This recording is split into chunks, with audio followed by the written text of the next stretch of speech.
যুবহাতি প্রকল্পের টাকা নিয়ে এবার খেলা ঘুরে গেল। খুশির খবর নাকি চিন্তার ভাঁজ? মে মাসের 7 তারিখের মধ্যে কি আপনার অ্যাকাউন্টে ঢুকতে চলেছে 1,500 টাকা তৃতীয় কিস্তি? অফিসিয়াল ওয়েবসাইটে এইমাত্র পাবলিশ হওয়া আপডেটে শুনলে আপনিও অবাক হবেন। বিধানসভা ভোটের রেজাল্ট আর আপনার ভাতার টাকা, দুইয়ের মধ্যে কানেকশন ঠিক কোথায়?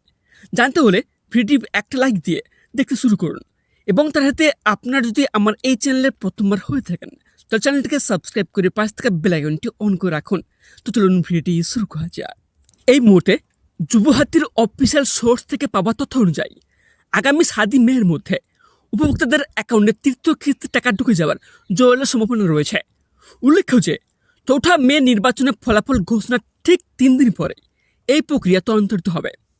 কোনো বিশেষ কারণে যদি 7 মের মধ্যে টাকা না পৌঁছায় তবে ঘাবড়ানোর কিছু নেই। অফিসিয়াল আপডেট অনুযায়ী 4 মে থেকে 14 মের মধ্যে প্রতিটি যোগ্য আবেদনকারীর ব্যাংক অ্যাকাউন্টে পর্যায়ক্রমে তৃতীয় কিস্তি টাকা ক্রেডিট হয়ে যাবে। যারা প্রকৃত যোগ্য হওয়া সত্ত্বেও এবং ব্যাংকের ডিবিটি লিঙ্ক ও অন্যান্য তথ্য সঠিক থাকা সত্ত্বেও এতদিন টাকা পাননি, তাদের টাকাও এখন ধাপে ধাপে রিলিজ করা শুরু হয়েছে। যুবহাতি প্রকল্প মূলত বর্তমান সরকারের একটি ফ্ল্যাগশিপ স্কিম। এই প্রকল্পের ধারাবাহিকতা অনেকাংশেই বর্তমান শাসন ব্যবস্থার উপর নির্ভরশীল। এটি লক্ষ্মী ভাণ্ডারের মতো কোনো আজীবন স্থায়ী স্কিম নয়, বরং এটি কর্মসংস্থানের সহায়ক এক নির্দিষ্ট মেয়াদের ভাতা। মনে রাখবেন, যুবহাতি প্রকল্পের নিয়ম অনুযায়ী একজন প্রার্থী সর্বোচ্চ 5 বছর বা 60 মাস পর্যন্ত এই ভাতাতে পেয়ে থাকবেন, অর্থাৎ প্রতি মাসে 1,500 টাকা করে, মোট 90,000 টাকা। তো প্রতি বছর 5 বছর অন্তর এটি পুনর্যাচাই বা রিনিউ করার নিয়ম রয়েছে। প্রার্থীরা যোগ্য থাকা সাপেক্ষে পুনরায় আবেদন বা রিনিউয়াল করলেই কেবল টাকা পাওয়ার অব্যাহত থাকবে।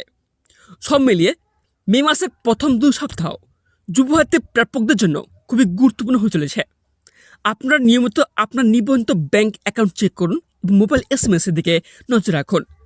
যদি 14 মের পর টাকা না ঢোকে তবে আপনার নিকটস্থ এমপ্লয়মেন্ট এক্সচেঞ্জ অফিসে যোগাযোগ করা বুদ্ধিমানের কাজ হবে।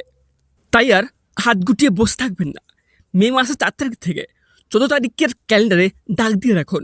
যদি এই সময়ের মধ্যে টাকা না ঢোকে তবে আপনার পরবর্তী পদক্ষেপ কী হবে তা কিন্তু আজকে ভিডিওটিতে ক্লিয়ার করে দিয়েছে। ভিডিওটি ইনফরমেটিভ মনে হলে আপনার বন্ধুদের গ্রুপে ঝড়ের গতিতে শেয়ার করে দিন, যাতে কেউ এই সুযোগ থেকে বঞ্চিত না হয়। আর আপনার টাকা ঢুকেছে কিনা কমেন্টে জানাতে ভুলবেন না। দেখা হচ্ছে পরবর্তী বিগ আপডেটে। ততক্ষণে আপনার যদি আমার এই চ্যানেলের প্রথমবার হয়ে থাকেন তাহলে চ্যানেলটিকে সাবস্ক্রাইব করে পাশ থেকে বেল আইকনটি অন করে রাখুন। ততক্ষণে সবাই সাবধানে থাকুন, সাথে থাকুন। ধন্যবাদ।